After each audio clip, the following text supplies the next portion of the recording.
থমকে গেছে ঝালকাঠি জেলায় পাম চাষ সম্প্রসারণ কার্যক্রম। পাম গাছে ফল ধরলেও সেগুলো প্রক্রিয়াজাতকরণের কোনো ব্যবস্থা নেই।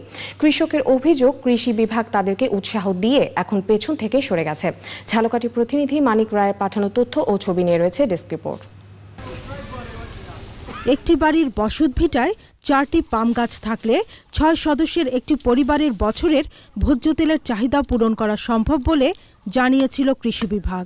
এই স্বপ্ন দেখে অনেকেই আগ্রহী হয়েছিলেন পাম গাছ লাগানোর। কৃষকের গাছে পামও ধরেছে পর্যাপ্ত, কিন্তু প্রক্রিয়াজাতকরণের ব্যবস্থা না থাকায় সেগুলো নষ্ট হচ্ছে।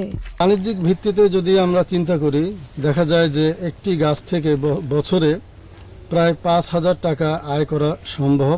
কোনো মেশিন না থাকায় আপাতত হাত দিয়ে চেপে তৈল বের করার প্রক্রিয়া শুরু করেছি। কোনো চাষি পাম প্রক্রিয়াজাত করতে নানামুখী চেষ্টা চালিয়ে যাচ্ছেন। সদর উপজেলার বেথলোজ গ্রামের মোস্তফা কামাল 1 একর জমির বাগানে উৎপাদিত পাম প্রক্রিয়াজাতকরণে ব্যবহার করছেন মিনি প্রেসার মেশিন। গাছের বয়স এখন 4 বছর।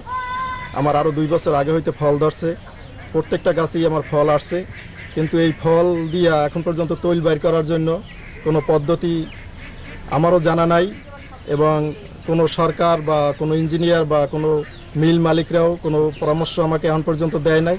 কৃষি বিভাগ বলছে, পাম চাষ সম্প্রসারিত হলে দেশে কোলেস্টেরল মুক্ত ভোজ্য তেলের চাহিদা পূরণ হবে, সাশ্রয় হবে বৈদেশিক মুদ্রা। এক্ষেত্রে প্রকল্পের কার্যক্রম পুনরায় চালু করার ওপর জোর দিচ্ছেন তারা। কৃষকদের সাথে আলাপ করে জানা যায় যে তারা এই ফল থেকে তেল বের করা বা অয়েল এক্সট্রাকশনের কোনো যন্ত্র তাদের কাছে নেই।